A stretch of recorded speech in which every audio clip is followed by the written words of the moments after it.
Okay, so before we dig into like Lost Ark stuff today, which I'm pretty excited about, I'm reinvigorated, in fact, having like taken it easy on dailies and been playing other games, and it's kind of nice, man. It's a nice little like refresh to do something different other than what you've been doing forever. I wanted to talk a little bit about a little game called Duet Night Abyss. Initial impression, I didn't know much going into it. I watched like one or two YouTube videos like of just like what it looks like. I gotta say, Duet Night Abyss, going into it like not knowing anything, was so bad. I'm just gonna say it was bad. Like it was such like back and forth bullshit questing, like cutscenes every few seconds. And I was like ready to just stop playing about an hour into it. Like I'm like, there's no way this is the game.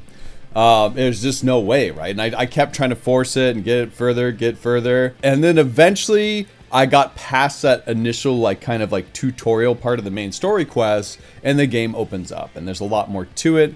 The classes are there. The weapons are there. You can farm anything. You can buy anything. There's no like gotcha to pull for characters or weapons. You just straight up buy it and buy copies, which makes it a different approach. So it's like $50, I think, for a character, like $50 for a weapon and things like that.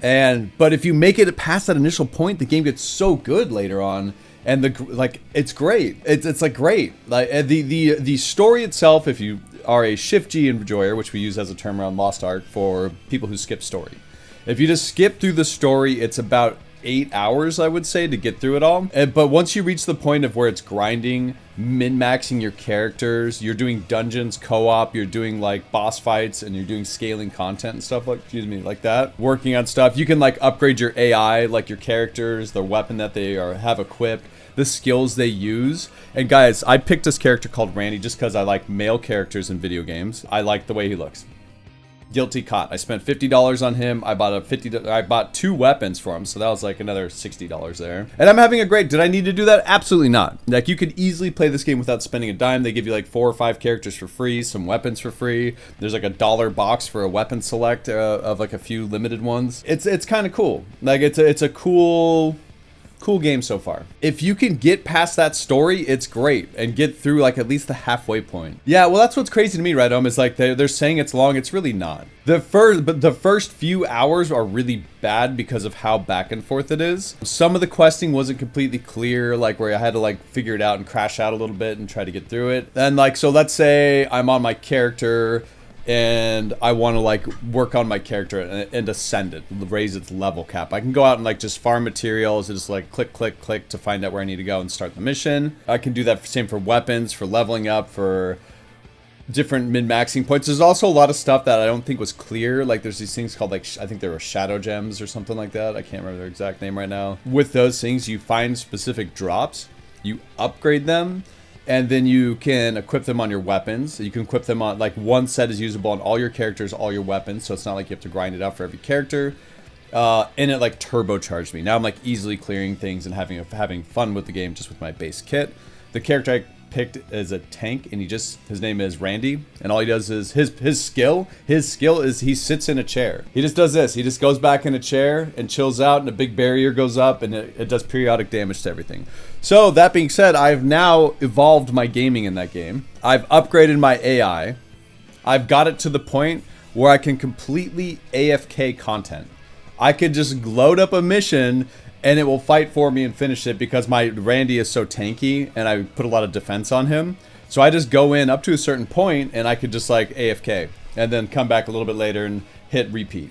So like, not bad, like not bad. I'm not sure if that's how everyone else is doing it, but it's pretty cool that I can do that and like level up my AI to be able to do that. Story itself is actually pretty good from what I saw. It's just like, I'm not a big story guy. Late game is AFK farming for juicers. Yeah, that makes a lot of sense. That makes a lot of sense. That in mind, I would say the simple thing is like the combat. Let's talk about the combat, I guess, before I go into the end result here. The combat itself is okay. I'm not going to gaslight people and say it's like, oh my god, it's revolutionary. You have 2 skills. One's usually damage, one's like a buff or like other type skill. You have an active on a pet that's like Pokemon. They call them Genie-mon. I know, real creative. You capture them and level them up.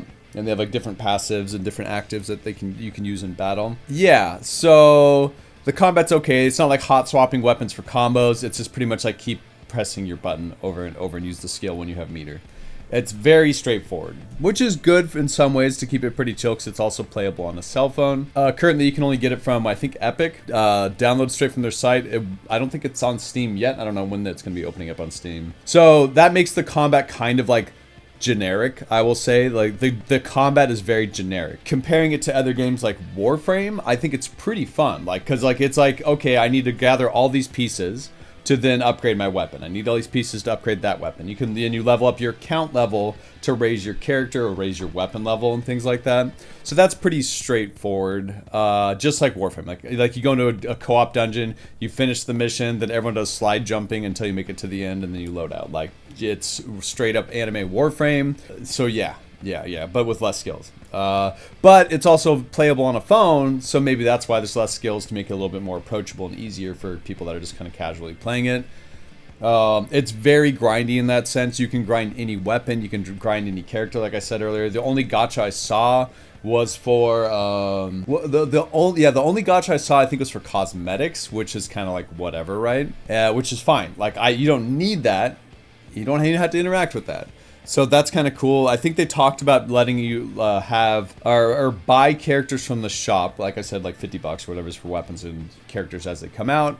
So flat price. And when I talk about that, thinking about buying a AAA game for $50 to $60, it's like, damn, that's a lot of money to buy a character. But then I also remember I was just playing Blue Protocol, and I had to pay $100 to unlock an Imagine Will thing.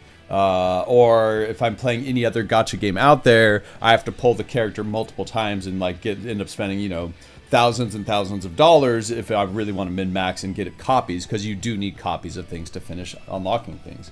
So you can either farm or buy it. It's like a straight up flat price, which I don't know. Am I cooked to say that's refreshing, guys? I think it is very cooked, but at the same time, it's like, it's a nice break from what I've been playing lately. So yeah, so farming, combat, the story, the music's good, the sound effects are okay. The navigation and the world's actually very pretty compared to like Blue Protocol to me. I think it looks way, way better.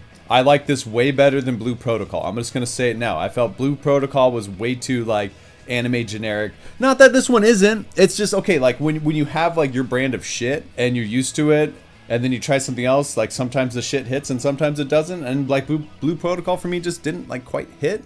It was okay. I really don't like, I'm not going to go too far into Blue Protocol, but I don't like its model of gay time gates that appear, and it's like daily I have to do this, and then the very next day it's trivialized by the drops from the following day. So to me, that's kind of like, it's like, why don't I just wait a day? Like, it encourages you not to do things when they come out, and then it encourages you to not continue to work towards something because it's going to be trivialized in a week or whatever it is. Like the cadence there is a little bit weird to me. So all in all, is it worth playing? Yeah, it's free, dude. Like, you don't even need to spend a dime and you can play the game. It's kind of fun. There is co-op. It's mostly single.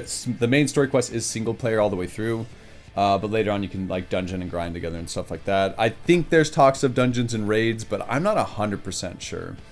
But yeah, hopefully it comes to Steam soon. I don't know, man. Maybe they're just doing it as advertisement, like, oh yeah, you can see it there, cool. But we'll see. So yeah, I think that's like my honest review on the game. Is it worth playing? Yeah, check it out. It's kind of fun. Like, there's a lot of people dooming on it and saying it's shit, it's bad, it's this, it's that. And I don't know, man. I'm a grown man. I'm tired of the meta of everything's bad, everything's shit, and we doom on everything. So I'm willing to give things a shot. And if I genuinely don't like it, that's okay. I just won't play it. I'll play something else. Yeah, and I have a lightsaber skin. Right. I agree, I'm tired of doomer culture. Yeah. It's just exhausting, man. I have